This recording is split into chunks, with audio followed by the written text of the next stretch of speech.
माँ का झुकाव। कस्बे के बीचों बीच मिट्टी के आंगन में बने पुराने घर से हर सुबह एक मीठी सी आवाज आती थी, मोहन बेटा उठ जा, सूरज निकल आया। राधा देवी की आवाज में एक अजीब सी मिठास थी, जैसे उसमें सारा स्नेह घुला हो। मोहन नींद में अंगड़ाई लेते हुए बोला, अभी 5 मिनट और माँ। राधा मुस्कुराई, तू भी ना, बिल्कुल अपने बाप पर गया। काम में मन, आराम में आलस। घर का वो सुकून भरा माहौल देखकर लगता था जैसे यही असली माँ बेटे का रिश्ता है। पर उसी घर के दूसरे कोने में सोहन नाम का एक और बेटा रहता था, जो उसी माँ का था, मगर शायद उतना अपना नहीं। सोहन ने भी आंखें खोली, देखा माँ फिर से मोहन के पास बैठी है।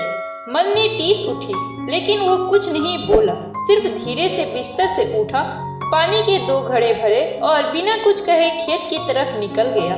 राधा देवी विधवा थी। पति रामलाल का देहांत तब हुआ जब दोनों बेटे बहुत छोटे थे। गांव में लोगों ने कहा था, अब देखना राधा दोनों बच्चों को कैसे संभालती है। अकेली औरत के लिए 2 बेटों को बड़ा करना आसान नहीं, लेकिन राधा ने सबको गलत साबित किया। उन्होंने हर मुश्किल झेली, हर रात जागकर बच्चे को पालने का प्रण लिया। पर जैसे जैसे बच्चे बड़े होते गए, माँ के मन में तराजू भी झुकने लगा मोहन की ओर। मोहन बड़ा था, समझदार, शांत और हमेशा माँ की हाँ में हाँ मिलाने वाला। वो वही करता जो माँ कहती। पढ़ाई में अच्छा था, संस्कारी था और सबसे बढ़कर माँ की इज्जत का मान रखने वाला। वही सोहन, वो खुला था, बिंदास था, सपने देखने वाला था। उसे खेत में काम करना पसंद नहीं था। वो कहता, माँ मैं शहर जाऊंगा, कुछ बड़ा करूंगा। माँ को ये बातें पसंद नहीं आती। वो डांट देती, शहर जाकर क्या करेगा, तेरा बाप भी इसी मिट्टी में पला, यही कमाया, यही तेरी असली दुनिया है। सोहन चुप हो जाता, मगर दिल में दर्द जमा होता गया। वो सुबह किसी और दिन जैसी ही थी। माँ ने मोहन के लिए गर्म दूध रखा और उसके सिर पर हाथ फेरते हुए बोली, तू जल्दी तैयार हो जा, आज मंदिर चलना है। सोहन ने धीरे से कहा, माँ मैं भी चलूंगा। राधा ने बिना देखे जवाब दिया, तेरे पास समय होता है तो खेत में काम कर लेता, मंदिर जाने की जरूरत नहीं।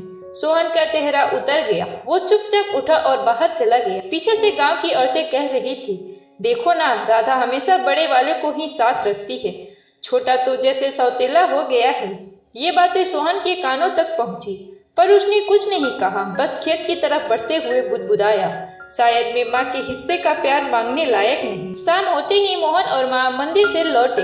हाथ में प्रसाद था, चेहरे पे संतोष। राधा ने मोहन से कहा, बेटा तू सच में मेरे भाग्य का तारा है। सोहन पास खड़ा था, लेकिन माँ ने उसे देखा भी नहीं। वो बस चुपचाप बोला, माँ मैं भी खेत का काम निपटा आया। माँ ने जवाब में कहा, तू अपना काम कर, मोहन जैसे बनना मुश्किल है। ये शब्द सोहन के दिल में जैसे तीर बनकर चुभ गए। वो उस रात देर तक आंगन में बैठा रहा, आसमान में तारे को देखते हुए सोचता रहा, क्या सच में माँ के लिए मैं बस बोझ हूँ। राधा को याद था, बचपन में जब दोनों बेटों को बुखार होता तो उन्होंने पहले मोहन को गोद में लिया था, सोहन को नहीं, क्योंकि मोहन बड़ा था। उन्हें डर था कि कहीं बड़ा बेटा बिगड़ न जाए, इसलिए उन्होंने हमेशा उसका पक्ष लिया। लेकिन सोहन तो बस यही चाहता था कि माँ एक बार कह दे, तू भी मेरे लिए उतना ही प्यारा है। पर वो दिन कभी नहीं आया। त्योहारों के वक्त पूरा गांव रंगों से भर जाता था, घर घर में पकवान बनते, पूजा होती। उस दिन भी राधा ने 2 थालियां सजाई, एक मोहन के लिए और एक छोटी अधूरी थाली सोहन के लिए। सोहन ने मुस्कुराकर कहा, माँ दोनों के लिए एक जैसा बनाओ ना। राधा ने कहा, जिसका दिल साफ होता है वही अच्छे का हकदार होता है। सोहन के हाथ कांप गए। उसने थाली जमीन पर रख दी और चुपचाप बाहर चला गया। पड़ोस की बुढ़िया गोमती काकी ने देखा तो बोली, राधा ये तू क्या कर रही है, बेटा तो बेटा होता है। राधा बोली, जिस बच्चे में समझ नहीं उसे प्यार देना व्यर्थ है। गोमती काकी ने धीरे से कहा, समझ देने के लिए माँ का दिल बराबर होना चाहिए। राधा ने कुछ नहीं कहा, लेकिन उस रात उनकी नींद टूटी रही। एक दिन मोहन कॉलेज से लौटा तो देखा कि सोहन ने माँ से कहा, माँ मैं भी शहर जाना चाहता हूँ, अपने पैरों पे खड़ा होना चाहता हूँ। राधा ने गुस्से से कहा, तेरी औकात नहीं वहाँ टिकने की। सोहन बोला, औकात तो माँ आपके भरोसे से बनती है, पर जब भरोसा ही नहीं तो क्या करूँ। मोहन बीच में बोला, भाई माँ सही कहती है, यहाँ रहकर खेत देखो। सोहन ने उसकी ओर देखा और कहा, तेरे लिए सब आसान है क्योंकि तू माँ का लाडला है, मैं तो बस घर का मजदूर हूँ। माँ ने थप्पड़ मारा। अपनी जुबान संभाल। थप्पड़ तो गाल पर पड़ा पर आवाज दिल तक गई। सोहन बोला, माँ आपने हाथ मुझ पर नहीं मेरे प्यार पर उठाया है। वो घर छोड़कर चला गया। पीछे सिर्फ उसके कदमों की धूल रह गई। बरसात का मौसम आया। घर में सब कुछ वही था, बस एक कोना खाली था जहाँ सोहन की चारपाई हुआ करती थी। राधा अब भी मोहन की सेवा लगी रहती। कभी कभी मन में टीस उठती पर वो अपने आप से कहती, सोहन तो अपने मन का था, चला गया। मोहन ही मेरा सहारा है। मोहन अब शहर की नौकरी के लिए तैयारी कर रहा था। वो कहता, माँ मैं बड़ा आदमी बनूंगा, आपको सारी खुशियाँ दूंगा। राधे की आंखों में चमक आ जाती। उन्हें लगता मेरा झुकाव सही था, पर किसे पता था यही झुकाव आने वाले वक्त में जिंदगी का सबसे बड़ा पछतावा बनेगा। राधा आंगन में बैठी थी। हवा में मिट्टी की खुशबू थी, लेकिन मन भारी था। उन्होंने आसमान की ओर देखा। हे भगवान, अगर मैंने किसी के साथ अन्याय किया हो तो मुझे सजा मत देना, बस मेरे बेटे खुश रहें। उसी वक्त गांव का डाकिया आया। राधा देवी, ये खत आपके नाम है। खत खोलते ही उनके हाथ कांप गए। वो सोहन का पत्र था। माँ मैं ठीक हूँ, नौकरी मिल गई है, मैं अब किसी पर बोझ नहीं। माँ मैं आपसे नाराज नहीं हूँ, बस इतना चाहता हूँ कि एक दिन जब आप पीछे मुड़कर देखें तो मुझे याद करें, उस बेटे के रूप में जिसने सिर्फ आपका प्यार मांगा था। राधा की आंखों से आंसू बह निकले। उन्होंने आसमान की ओर देखा। सोहन तू सच में मेरा बेटा है। लेकिन जुबान से फिर भी कुछ नहीं निकला। माँ का झुकाव अब भी वही था, बस दिल में कहीं गहराई में दबा हुआ पछतावा जाग चुका था। कभी कभी माँ का प्यार भी तौल पर रखा होता है। फर्क इतना होता है कि जिसे ज्यादा मिलता है वो भूल जाता है, और जिसे कम मिलता है वो सारी उम्र याद रखता है। समय कभी ठहरता नहीं। राधा देवी के घर की दीवारों पे अब उम्र की दरारें साफ दिखने लगी थी। आंगन का वो कोना जहाँ कभी दोनों बेटे खेला करते थे अब सूना था। मोहन अब बड़ा हो गया था। कॉलेज से पास होकर शहर में नौकरी करने चला गया। राधा ने उसे खुद भेजा था, गर्व के साथ। उन्होंने सोहन के खतों का जवाब कभी नहीं दिया, पर हर रात उन्हें पढ़ती जरूर थी। हर पंक्ति में सोहन का स्नेह, उसकी तड़प और एक अधूरी उम्मीद झलकती थी। माँ, जब भी मैं किसी माँ को अपने बेटे के सिर पर हाथ फेरते देखता हूँ तो लगता है काश वो हाथ आपका होता। राधा वो खत छिपाकर रख देती है, पर दिल में एक दर्द उतर आता है। वो खुद से कहती है, सोहन तू अपनी दुनिया में खुश होगा, मैं क्यों सोचूं? लेकिन वक्त का पहिया कुछ और ही सोच चुका था। मोहन अब शहर में एक बड़ी कंपनी में काम करता है। कमीज टाई पहनने वाला, अंग्रेजी बोलने वाला, माँ की आंखों का तारा। हर महीने पैसे भेजता है, पर कॉल्स कम होने लगी। पहले रोज फोन आता था, माँ खाया ना ठीक से। अब हफ्तों निकल जाते हैं और राधा बस फोन की घंटी का इंतजार करती है। एक दिन गांव में डाकिया आया। मोहन का पार्सल आया है।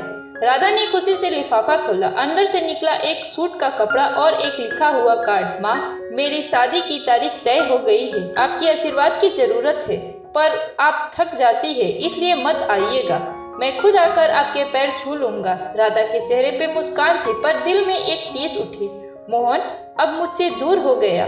उसी पर उन्हें याद आया, सोहन भी तो यही कहता था, माँ मैं भी अपना घर बसाऊंगा, और उन्होंने उसे ठुकरा दिया। राधा अब अकेली थी। घर का दरवाजा खुला रहता, पर आने जाने वाला कोई नहीं। कभी कभी गोमती काकी आती, खाना बना जाती और कहती, राधा तू शहर चल जा, बेटा बड़ा आदमी बन गया है। राधा मुस्कुरा देती, अब वो अपनी दुनिया में है काकी, मैं यहीं ठीक हूँ। लेकिन मन में एक सवाल हर रात उन्हें सोने नहीं देता था, जिसे मैंने सबसे ज्यादा माना वही आज सबसे दूर क्यों है। एक दिन शाम को जब वो तुलसी को पानी दे रही थी तभी फोन बजा। कांपते हाथों से उठाया। हेलो मोहन। दूसरी तरफ से एक अनजान आवाज थी, मैडम मैं मोहन का दोस्त बोल रहा हूँ, वो अस्पताल में है। राधा की सांस अटक गई। क्या हुआ मेरे बेटे को? एक एक्सीडेंट हुआ था, लेकिन हालात अब बेहतर है। आप आ सकती हैं तो आ जाइए। राधा ने बिना कुछ सोचे एक पुराना थैला उठाया, कुछ पैसे रखे और बस पकड़कर शहर के लिए निकल पड़ी। जब वो पहुंची, मोहन बेहोश पड़ा था। सिर पर पट्टी बंधी थी, शरीर पे चोटों के निशान। राधा ने उसके माथे पर हाथ रखा और रो पड़ी। मोहन मेरे बच्चे। धीरे धीरे मोहन ने आंखें खोली। माँ आप आई? राधा बोली, कैसे नहीं आती, तू तो मेरी जान है। मोहन ने कमजोर आवाज में कहा, माँ मैं बहुत थक गया हूँ, अब कुछ दिनों के लिए गांव आना चाहता हूँ। राधा की आंखों में आंसू थे। चल बेटा, घर तेरा इंतजार कर रहा है। मोहन जब गांव लौटा तो गांव वाले देखने आए। अरे राधा, बड़ा बेटा वापस आ गया, अब तेरे दिन फिर से अच्छे होंगे। पर इस बार कुछ बदला बदला था। मोहन अब पहले जैसा हंसमुख नहीं था। वो अक्सर चुप रहता, आंगन में बैठा आसमान देखता रहता। एक दिन माँ ने पूछा, क्या हुआ बेटा, मन ठीक नहीं? मोहन बोला, माँ, शहर ने बहुत कुछ सिखा दिया और बहुत कुछ छीन भी लिया। राधा ने समझा नहीं, लेकिन उनके भीतर बेचैनी बढ़ गई।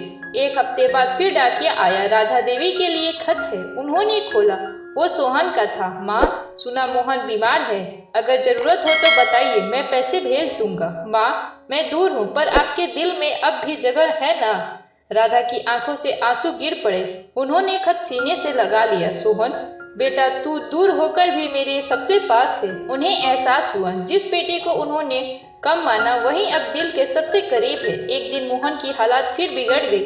डॉक्टर ने कहा, उसे आराम चाहिए, मन का बोझ हटाना होगा। राधा ने पास बैठाकर पूछा, बेटा, कोई बात है जो तुम मुझसे छिपा रहा है? मोहन ने आंखें बंद की और धीरे से कहा, माँ, मेरी शादी टूट गई। राधा चौंक गई। क्या? वो लड़की मेरे साथ नहीं रहना चाहती। उसने कहा, तुम्हारी माँ के लिए ही तुम जीते हो, हमारे लिए नहीं। राधा स्तंभ रह गई, उनका दिल कांप गया। क्या मैंने तेरे जीवन में भी अपनी परछाई डाल दी? मोहन ने सिर नीचे किया। माँ, मैंने आपको कभी नहीं कहा, लेकिन सच ये है कि मैंने अपने भाई से हमेशा जलन की है। वो आजाद था, मैं नहीं। राधा की आंखों से आंसू बह निकले। मैंने तो तुझे सबसे बड़ा समझा था। मोहन ने कमजोर आवाज में कहा, हाँ माँ, नाम बड़ा था पर दिल छोटा होता गया। राधा वहीं बैठी रह गई, जैसे वक्त थम गया हो। कुछ दिन बाद मोहन ने दम तोड़ दिया। माँ के सीने पे सिर रखे रखे ही उसकी सांसें रुक गई। राधा चीख पड़ी, हे भगवान, मेरा बेटा। गांव में मातम छा गया। राधा के आंसू थमने का नाम नहीं ले रहे थे। उन्होंने आसमान की ओर देखा। हे प्रभु, ये कैसी सजा दी तूने? जिस पे भरोसा किया उसे ही छीन लिया। जब सोहन को खबर मिली, वो तुरंत गांव पहुंचा। गांव की गली में कदम रखते ही लोगों ने कहा, देखो, छोटा बेटा आया, माँ को संभाल लेगा। राधा ने उसे देखा, दौड़कर गले लगा लिया। सोहन, मुझे माफ कर दे बेटा। सोहन ने सिर झुका लिया। माँ, मैं आज भी वही हूँ जो बस आपका एक प्यार भरा शब्द चाहता था। माँ फूट फूट कर रो पड़ी। मेरा दिल बड़ा होता तो आज घर उजड़ा ना होता। दिन बीतते गए। अब घर में फिर से जीवन की हल्की किरणें लौट आई। राधा और सोहन साथ रहने लगे। माँ के चेहरे पे सुकून लौट आया, पर दिल में पछतावा कभी नहीं गया। हर शाम वो मोहन की तस्वीर के सामने दिया जलाती और कहती, बेटा, तू जहाँ भी है खुश रहना। अब तेरी माँ ने सबक सीख लिया है। माँ का प्यार बराबर होना चाहिए, वरना वो प्यार नहीं, पछतावा बन जाता है। सोहन चुपचाप पास खड़ा रहता और उसकी आंखों में एक संतोष होता। आखिर माँ ने मुझे देख लिया। माँ का झुकाव जब किसी एक ओर झुकता है तो रिश्ते का संतुलन टूट जाता है। मोहन नाम बड़ा था, लेकिन दिल छोटा रह गया और सोहन जिसे कम प्यार मिला वही अंत में माँ का सहारा बन गया।